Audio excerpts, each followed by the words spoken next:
एक इनविटेशन जिसे उन्होंने नजरअंदाज सा ही कर दिया था। शाम का समय था, सूरज अपनी ढलने की तैयारियों में था। लक्ष्मी पिचाई ने अपनी कॉटन साड़ी को समेटा और अपने पति के लिए चाय बनाने गई, एकदम वैसे ही जैसे बरसों से करती आ रही थी। बहुत ही साधारण और सादगी भरा जीवन था। कड़ी मेहनत, सादगी और अपने बेटे पर विश्वास, यही उनका जीवन था। उसी दिन सुबह कैलिफोर्निया में सुंदर पिचाई अपने ऑफिस में बैठे अपने फोन स्क्रीन पर आए हुए एक मैसेज को बड़े गौर से काफी देर से देखे जा रहे थे। वह संदेश भारत के प्रधानमंत्री श्री नरेंद्र मोदी जी की ऑफिस से था और सुंदर की आंखें बार बार उस संदेश को पढ़ रही थी। आप और आपके परिवार को new India tech and innovation summit Delhi में गेस्ट ऑफ ऑनर, विशिष्ट अतिथि के रूप में आमंत्रित किया जाता है। आपकी माताजी श्रीमती लक्ष्मी पिचाई के लिए स्पेशल अरेंजमेंट्स किए गए हैं। प्रधानमंत्री मोदी जी उनसे व्यक्तिगत रूप से मिलना चाहते हैं। सुंदर पिचाई अपनी कुर्सी पर पीछे टेक लगाकर बैठे और सोच रहे थे कि उन्होंने सही पढ़ा है ना। उनकी अम्मा ने तो कभी चेन्नई में अपना घर तक नहीं छोड़ा। बस एक बार, सिर्फ एक बार वो यूएस आई थी उनसे मिलने के लिए, और तब भी वो अपना खाना खुद ही पैक करके लाई थी और स्पॉटलाइट से एकदम दूर रह रही थी। और अब करोड़ों के नेता उनसे मिलना चाह रहे हैं। सुंदर की दिल की धड़कनें तेज हो रही थी, गर्व से नहीं बल्कि एक डर के कारण। क्या होगा यदि उसकी अम्मा वहां नहीं आना चाहेगी तो? जब सुंदर ने लक्ष्मी को फोन किया तो उन्होंने एक ही घंटी में फोन उठाया। सुंदर धीरे से सौम्यता से बोले, अम्मा, आप प्रधानमंत्री मोदी जी को जानते हो ना? अम्मा ने कहा, हाँ बिल्कुल, वो अच्छा काम कर रहे हैं। क्यों? वो आपसे मिलना चाह रहे हैं और उसके लिए उन्होंने एक ऑफिशियल इनविटेशन भेजा है आपको दिल्ली बुलाने के लिए। कुछ देर सामने से कोई आवाज नहीं आई। फिर लक्ष्मी बोली, वो मुझे क्यों मिलना चाहते हैं कान्हा? मैं तो सिर्फ तुम्हारी अम्मा हूँ। लेकिन सुंदर की आवाज में कुछ शंका, कुछ अविश्वास साफ झलक रहा था और थोड़ा डर भी शायद। अम्मा, आप सिर्फ मेरी अम्मा नहीं हो। उन्हें पता है कि आपने कितने सेक्रीफाइसेस किए हैं और वो उसी का सम्मान करना चाहते हैं। लेकिन लक्ष्मी फिर चुप हो गई। कुछ देर बाद वो बोली, मैं इस बारे में सोचूंगी।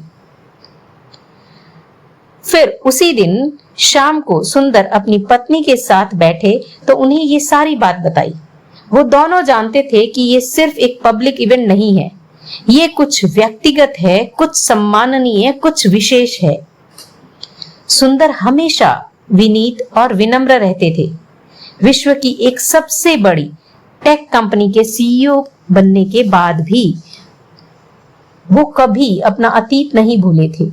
वो छोटा सा चेन्नई का घर जहां से वो आए थे, वो बस के पैसे बचाने के लिए पैदल चलना, उनकी माँ का कई बार खाना न खाना ताकि वो अपनी परीक्षा के समय पेट भर कर खा सके। अब तो वो समय बीत चुका था। लक्ष्मी ने अंततः दिल्ली जाने के लिए हाँ कर दी और अपना बैग पैक किया, लेकिन कोई भी लग्जरी या अनावश्यक चीजें लेने से मना कर दिया और सुंदर से बोली, कान्हा, मैं दिल्ली आ रही हूँ क्योंकि तुम चाहते हो, लेकिन मुझसे उम्मीद मत रखना कि मैं कोई महंगी साड़ी पहनूंगी। जैसे ही उनकी प्लेन दिल्ली में लैंड हुई, लक्ष्मी ने खिड़की से बाहर देखा तो उसकी आंखों में उत्सुकता और घबराहट साफ दिख रही थी। कितना बदल गया है, वो धीरे से फुसफुसाई। सुंदर ने उसका हाथ टाइट से पकड़ा। अगले दिन सुबह जब वो समिट की जगह पर पहुंचे तो उन्होंने देखा सिक्योरिटी जबरदस्त थी। रेड कारपेट बिछा हुआ था और कैमरे इंतजार कर रहे थे सुप्रसिद्ध गूगल के सीईओ सुंदर पिचाई का। सुंदर कार से ग्रेस के साथ उतरे और जैसे ही हरी सादी साड़ी पहने हुए लक्ष्मी पिचाई गाड़ी से उतरी, सभी की नजरें उन पर ठहर गई। लोग आपस में धीमे धीमे से बातें करने लगे। क्या यह उसकी माँ है? लेकिन लक्ष्मी चुपचाप सर उठाकर सुंदर के पीछे चलती रही, इस बात से अनजान कि कितने लोग उसे देख रहे हैं। और तब वो क्षण आया जब सब कुछ बदल गया। हॉल में मोदी जी पहले से बैठे हुए थे। जैसे ही उन्होंने सुंदर और उनकी मां को हॉल में घुसते हुए देखा, मोदी जी खड़े हो गए। हर कोई सोच रहा था कि मोदी जी पहले सुंदर से मिलेंगे, पर ये क्या, मोदी जी सीधे टेक जाइंट सुंदर को छोड़कर उसकी मां लक्ष्मी पिचाई के सामने जाकर खड़े हो गए। नमस्ते, मोदी जी ने ससम्मान लक्ष्मी पिचाई से कहा। लक्ष्मी को समझ नहीं आ रहा था कि वो क्या कहे। उसने भी नमस्ते की मुद्रा में सिर्फ हाथ जोड़ दिए और पीछे हटने ही वाली थी जब मोदी जी उसके सामने आए। मोदी जी किनारे हुए अपनी कुर्सी को लक्ष्मी पिचाई के सामने करते हुए उन्हें उस पर बैठने के लिए कहा। सारे हॉल में सन्नाटा छा गया। सुंदर तो जैसे बर्फी बन गया था। वो बहुत सारी चीजों के लिए तैयार था, जैसे ऑनर, इंटरव्यूज, हैंडशेक्स, लेकिन ये क्या, इसके लिए नहीं। उसने सपने में भी नहीं सोचा था कि ऐसा कुछ हो सकता है। उसकी माँ जो कभी राशन की लंबी लाइनों में खड़ी होती थी, नंगे पांव चला करती थी ताकि उसकी चप्पल टूटे नहीं, उसे आज भारत के प्रधानमंत्री अपनी कुर्सी पर बैठने के लिए कह रहे हैं। उसने दुविधा भरी नजरों से सुंदर की ओर देखा, जैसे पूछ रही थी, मैं क्या करूं कान्हा? सुंदर ने कहा, अम्मा बैठो। लक्ष्मी चुपचाप मोदी जी की कुर्सी पर बैठ गई। अभी भी वो यकीन नहीं कर पा रही थी कि ये सच है या कोई सपना। हॉल में चारों तरफ सन्नाटा था, हैरानी थी और आश्चर्य भरे खुशी के भाव थे। फिर मोदी जी सुंदर की ओर मुड़े और मुस्कुराते हुए बोले, जब दुनिया आपका नाम भी नहीं जानती थी, वो आपकी कीमत जानती थी। आज हम उसी का सम्मान कर रहे हैं। इस वाक्य ने हॉल में बैठे हर एक व्यक्ति को भावुक कर दिया था। तालियों की गड़गड़ाहट से हॉल गूंज उठा, लेकिन सुंदर बर्फ सा जमा वहीं खड़ा रहा, बुत बना रहा। बस उसकी आंखों से आंसू बह रहे थे।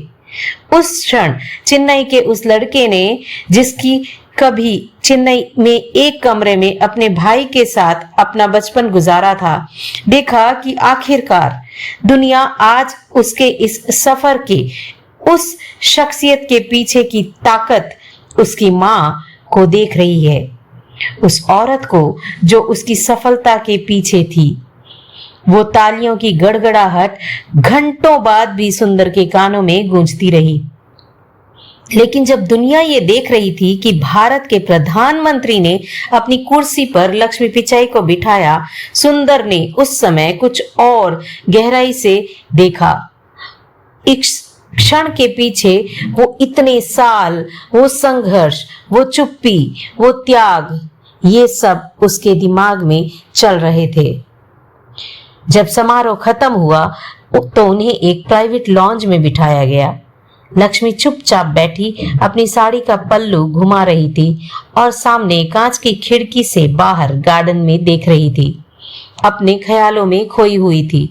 तभी सुंदर ने ग्लास में पानी डाला और अम्मा को देते हुए उनके पास बैठते हुए पूछा, अम्मा आप ठीक हो? लक्ष्मी मुस्कुराते हुए बोली, मुझे समझ नहीं आ रहा है कान्हा कि लोग इस बात को इतना बड़ा क्यों बना रहे हैं कि मोदी जी ने मुझे कुर्सी पर बिठाया। ये कुर्सी के बारे में नहीं था अम्मा, ये स्पेशल था क्योंकि उन्होंने आपके जरिए सभी माओं को सम्मान दिया था, जो अपना पूरा जीवन, अपनी इच्छाएं, अपना चैन, अपने सपने तक सब कुछ अपने परिवार को दे देती है और बदले में कुछ नहीं मांगती। ये सम्मान उन सब महिलाओं का था अम्मा। लक्ष्मी ने धीरे से सर हिलाया और बोली, मैंने कुछ खास नहीं किया था। आपने सब कुछ किया, सुंदर धीरे से उनके कान में बोला। घंटों बाद उन्हें एक खास डिनर के लिए ले जाया गया, जहां कुछ विशिष्ट मेहमान टेक्नोलॉजी, पॉलिटिक्स एंड एजुकेशन के लीडर्स ही आमंत्रित थे।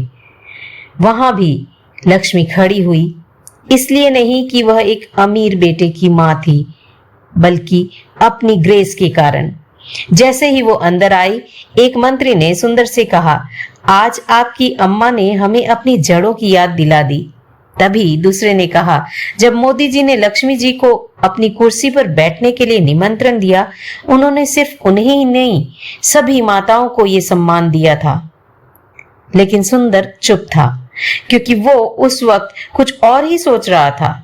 वो सोच रहा था उस घटना के बारे में जब वह 12 साल का था और एक मैथ्स की कंपटीशन में वो फेल हो गया था, जिसके लिए उसने कड़ी मेहनत की थी, लेकिन वह शॉर्टलिस्ट नहीं हुआ था और उसके लिए वह शर्मिंदा था, कांप रहा था। उसने घर में आते ही अपना बैग फेंक दिया और अपने आप को एक कमरे में बंद कर लिया। उसकी मां ने दरवाजा खटखटाया, इंतजार किया, पर जब दरवाजा नहीं खुला तो धीरे से एक कागज के टुकड़े को दरवाजे के नीचे से कमरे में सरका दिया। उसने पढ़ा और पढ़ते ही दरवाजा खोला और अपनी मां से लिपट गया। उस कागज में लिखा था, असफलता तुम्हारी शत्रु नहीं है, लेकिन डर है। और बरसों बाद आज लोगों ने उसी के लिए तालियां बजाई, पर उन लोगों को नहीं पता कि उस औरत ने उधार लेकर उसकी साइंस बुक खरीदी थी। उसने एक ही चप्पल 5 साल तक चलाई, बरसातों में भी, सिर्फ इसलिए कि सुंदर का नोटबुक खरीदी जा सके। हर पेरेंट टीचर मीटिंग में जब हर कोई उसके साधारण कपड़ों को देखकर उन्हें जज करता था, फिर भी उन्होंने एक बार भी कभी भी इस बारे में शिकायत नहीं की थी।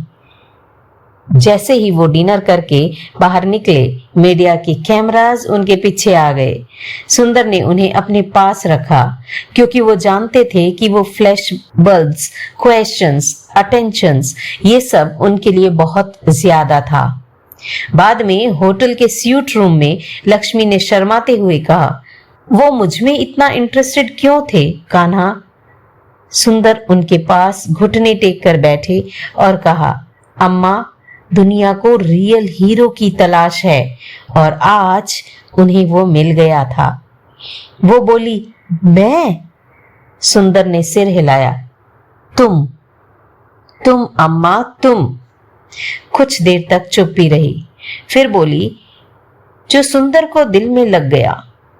याद है कान्हा, मैंने तुम्हें कहा था कि हमेशा लोगों की नजरों से नजरें मिलाकर बात करना, चाहे सामने वाला कितना ही शक्तिशाली या बड़ा आदमी क्यों ना हो। हाँ अम्मा, सुंदर धीरे से बोले। उसने कहा, आज मैंने देखा कि कई शक्तिशाली और बड़े लोग मुझे सम्मान दे रहे थे, इसलिए नहीं क्योंकि मेरे पास पैसा या पावर है, बल्कि इसलिए क्योंकि मेरे पास तुम हो।